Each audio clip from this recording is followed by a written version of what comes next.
জয় হিন্দ। এখানে যেটা দেখছেন এইটা একটা ড্রোন। আমি এই ড্রোনকে নিয়ে কেন ভিডিও করছি, এই ড্রোন দেখানোর জন্য নয়, কেননা এই ড্রোন সবার মোবাইলেই এখন দেখা যাচ্ছে। ইউটিউব বা ফেসবুকে, ইনস্টাগ্রামে সবার মোবাইলেই এই ড্রোন দেখতে পাচ্ছেন। এই ড্রোন থেকে আমরা যারা আমাদের দেশের মা বাবা প্যারেন্টসরা আছি, আমরা কি কিছু শিখছি এখান থেকে?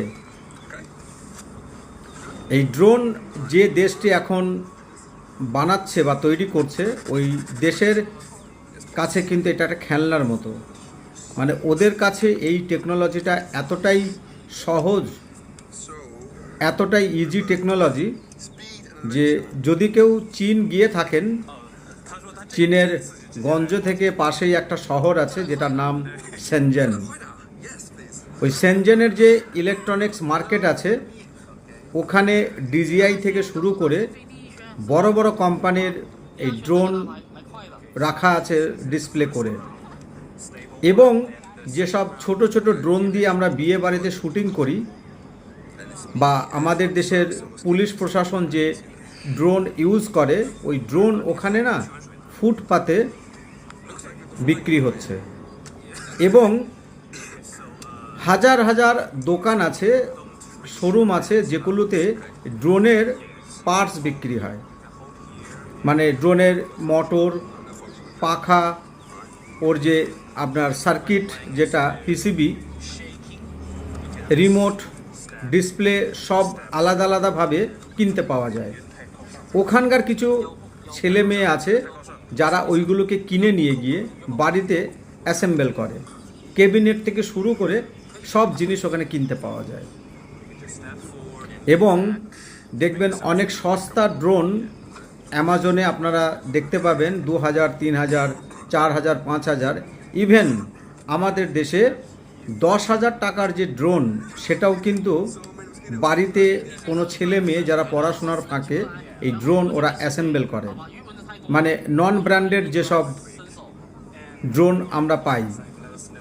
তাহলে ভাবুন ওই দেশটাতে কিন্তু ড্রোন সত্যিই একটা খেলনার মতো। ওই ড্রোন টেকনোলজি ওদের কাছে এতটাই ইজি এবং এতটাই সহজ, আপনারা হয়তো বিশ্বাস করবেন না। মানে আমি একজনের সঙ্গে জিজ্ঞাসা করে, ক্লাস 5-6-এ যেসব ছেলেমেয়েরা পড়ে তারাও কিন্তু এই ড্রোনকে অ্যাসেম্বল করতে পারে। এই ড্রোন টেকনোলজি তারা বোঝে, কোন তার কোথায় লাগাতে হয়, কোন জ্যাক কোথায় লাগাতে হয়, কিভাবে এটাকে অ্যাসেম্বল করতে হয়। ওরা কিন্তু ওই ক্লাস 5 বা 6-এর ছেলেরাও করতে পারে, কেননা ওদের দেশের স্কুল যে আপনার সিলেবাস আছে সেখানেই কিন্তু শেখানো হয়।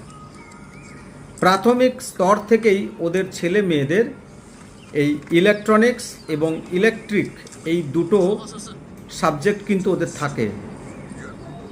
এবং ওদের কিন্তু ওই সাবজেক্ট দুটোই কিন্তু মেন সাবজেক্ট, সঙ্গে ম্যাথ, ইংলিশ, হিস্ট্রি সবই আছে, কিন্তু তার সঙ্গে ওদের যেটা মেন সাবজেক্ট থাকে সেটা ইলেকট্রিক বা ইলেকট্রনিক্স। এজন্যই আজ চায়নার একটা ছোট বাচ্চার কাছেও না যে কোনো টেকনোলজিটা খুব সহজ মনে হয়। কিন্তু আমাদের দেশে এখনও কি অবস্থা, স্কুল কলেজগুলোতে, বিশেষ করে যেসব কিন্ডারগার্টেন স্কুল আছে এবং হাই স্কুল, এইগুলোতে, এবং সিবিএসসি, আইসিএসসি, যত বড় বড়ই সে বাংলা মিডিয়াম হোক আর ইংলিশ মিডিয়াম হোক, সমস্ত স্কুলগুলোতেই দেখবেন এখনও ওয়ার্ক এডুকেশন, যেটা হাতের কাজ স্কুল থেকে দেওয়া হয়, কোনো টেকনোলজিক্যাল নয়। টোটালি হয় মাটির পুতুল, নয়তো কাগজের ফুল, এই ধরনের কিছু, বা ছবি আঁকতে বলে। টেকনোলজিক্যাল ওয়ার্ক এডুকেশন কিন্তু করানো হয় না।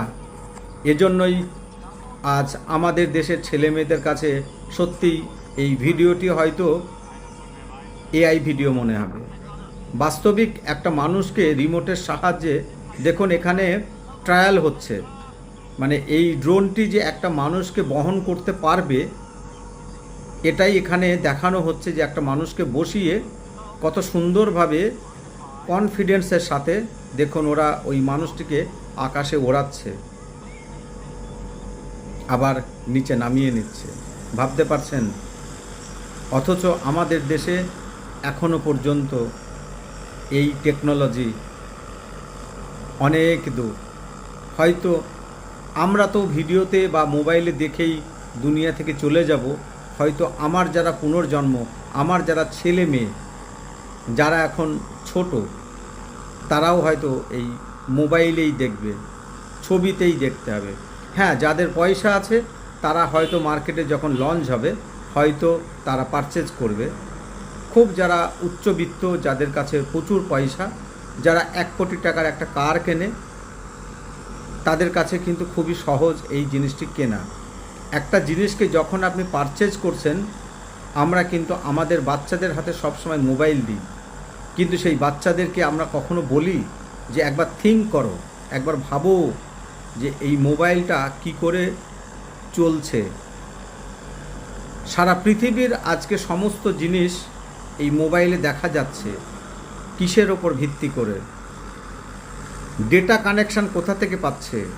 এই ডিসপ্লেটি কিভাবে চলছে, মোবাইলটা কিভাবে চলছে, কি তার পিসিবি, কি তার সার্কিট, কি তার মাদারবোর্ড, কি তার প্রোগ্রাম, এই নিয়ে আমাদের বাচ্চাদের কিন্তু আমরা শেখাই না। আমরা কে শেখাই? বাথরুমে গিয়ে কী করে হাত ধুতে হয়, কি করে পা ধুতে হয়। পা যদি আমরা না ধুয়ে বেডের উপরে উঠে পড়ি, ভগবান কতটা রাগ করে, আল্লাহ কতটা নারাজ হয়।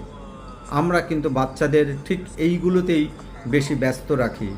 আমরা টেকনোলজিক্যাল যে টেম্পারমেন্ট, সেটা কিন্তু বাচ্চাদের ব্রেনে দিতে পারি না। দায়ী কিন্তু আমরা মা বাবা সর্বপ্রথম, তারপর শিক্ষা প্রতিষ্ঠানগুলো। অ্যাডমিনিস্ট্রেটর তো আমি ছেড়েই দিলাম, কারণ আমাদের দেশে আর সত্যি আশা করাটাই ভুল যে আমরা পাশের একটা দেশ, তারা টেকনোলজিতে এতটা এগিয়ে যাচ্ছে, আমরা কিন্তু জেগে ঘুমাচ্ছি। আমরা সবাই এই মোবাইল এবং ইউটিউব, ফেসবুক, সোশ্যাল মিডিয়া দেখে বেশ মনে হচ্ছে যে আমরা অনেকটা এগিয়ে গেছি। আমরা মোবাইল খুললে তো সব কিছু দেখতে পাচ্ছি। 5-10 হাজার টাকা কার কাছে না নেই, একটা মোবাইল কিনছে এবং সস্তা ডেটা, সেখান থেকে আমাদের ব্রেনকে কিন্তু একটা জায়গায় কিন্তু বেঁধে রেখেছি আমরা। থিঙ্ক করতে দিচ্ছে না, ভাবতে দিচ্ছে না। মনে পড়ছে এআই সামিট, ইন্ডিয়া এআই সামিটে যে রোবট ওখানে ডিসপ্লে করা হয়েছিল গলগোটিয়াস ইউনিভার্সিটি, সেখান থেকে দেশের মান কিন্তু অনেকটাই নিচে নেমে গেছে। যে আমাদের এখানে টেকনোলজিক্যাল কলেজগুলোকেও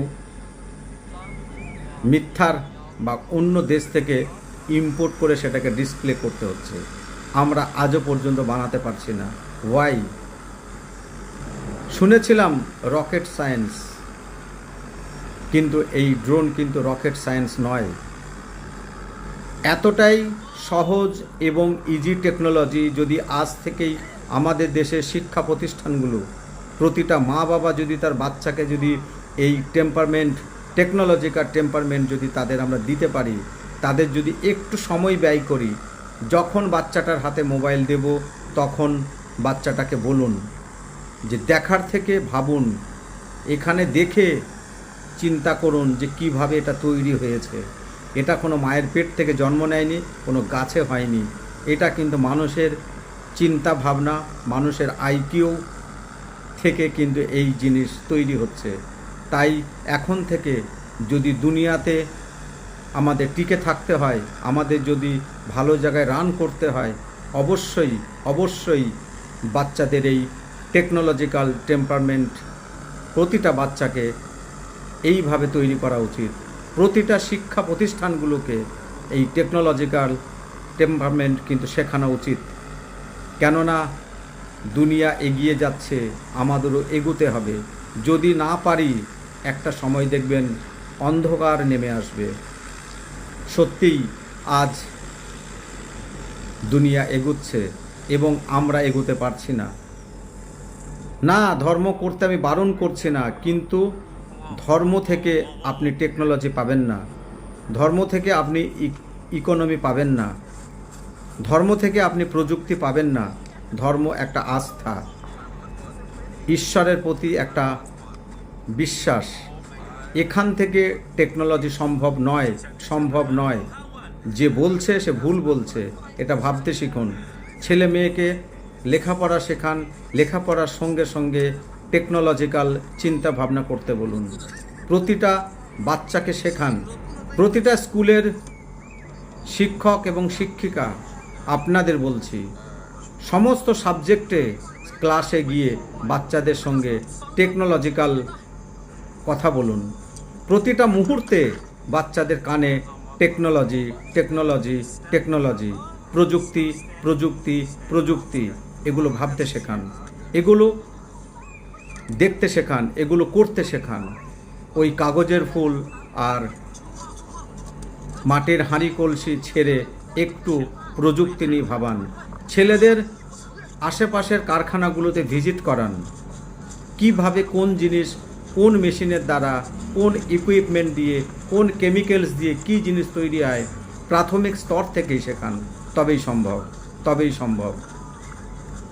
আসুন আমরা এই ড্রোন মোবাইলে দেখে শান্তি পাই যে আমরা হয়তো কোনো একটা দিন কিনতে পারবো। আমি হয়তো পারবো না, যাদের টাকা আছে তারা অবশ্যই কিনবে। এই কিনেই হয়তো আমাদের শখ মেটাতে হবে, আমাদের দেখেই হয়তো দুনিয়া ছাড়তে হবে, তৈরি হয়তো আমরা করতে পারবো না, কারণ সেই চেষ্টা আজও নেই। ধন্যবাদ।